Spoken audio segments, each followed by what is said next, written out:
Hey everybody, Ed here from Fear Zero, although you probably know that since you're probably at fearzero.com checking out this video. If not, anyway, I play in a band called Fear Zero, and people are kind of always bugging me about, how do you play this intro to this song, or how do you play that song, stuff from our earlier CDs and whatnot.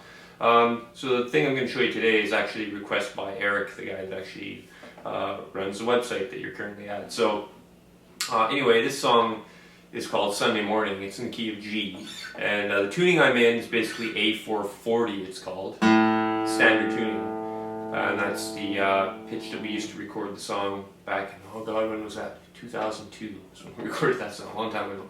Anyway, so the first chord that we play in that song is called G5. Actually, technically, it looks like a G chord kind of, but G is normally played like this with this sort of fingering.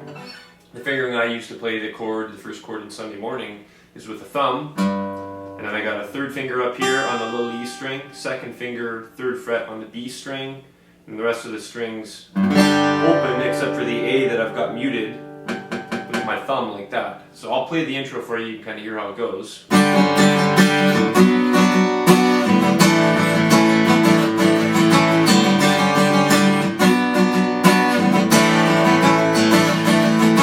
What's happening there is I'm actually alternating between G5 and G5 sharp 11. This chord here, it kind of sounds like Led Zeppelin. I'd play part of the Led Zeppelin tune, but they'll probably sue me for copyright, so I won't. Anyway, so the song is all 16th notes, so I've got this down up thing happening with my right hand. I'm going like 1 E and a 2 E and a. That's kind of the rhythm there. 1 E and a 2 E and a 3 E and 4 E and a 1 E and a 2 E and a 3 E and a 4 E and a.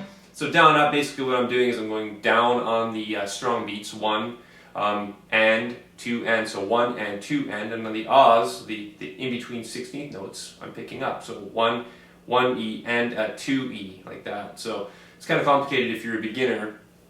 Basically it's down up, I'm going the whole time. Whether I'm missing the strings or hitting them depends on the rhythm that you're playing, but I learned this technique basically through going to jazz college years ago. And it really helps you kind of get your right hand like a metronome and keeps you in perfect timing, which is really important when you're recording or playing a gig, whatever you're doing. So anyway, I'm going to play this again really slow and show you. So it's... And I hit a bunch of open strings there. That sounds terrible, but it's kind of a rhythmic device to help me get to the next chord. I can get my fingers off the chord and get to the next chord and keep the rhythm going. So listen to that. So... strum up on the B minor chord there. That's the second chord I do there. So I'll do these two chords. And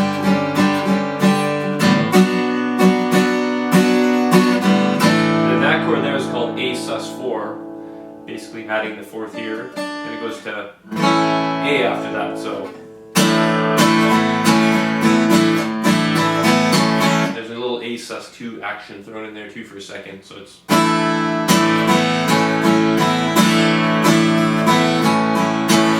So if I counted that out and did 8th notes instead of 16ths to make it easier for you, it would sound like this. 1 and 2 and 3 and 4 and 1 and 2 and 3 and 4 and 1 and 2 and 3 and 4 and 1 and 2 and 3 and 4 and 1. So that's it with the counting. That's how you play it if you're counting it out. So playing through it again, you probably want to try and, like I say, get that. The fingerings of the chords first, you practice them like you play the chord with your fingers off, play the chord. That's kind of what I do to kind of memorize chords, right? Play the next chord, fingers off. If you've never played B minor before. And the next chord, fingers off. Kind of get used to doing that. Once you get that happening, then you get this. So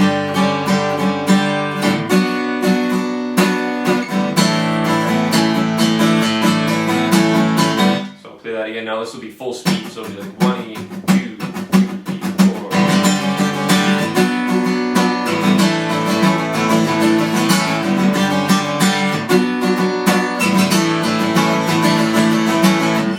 Anyway, check out the tab that I put at the bottom there, the screen or somewhere. You'll find some tab.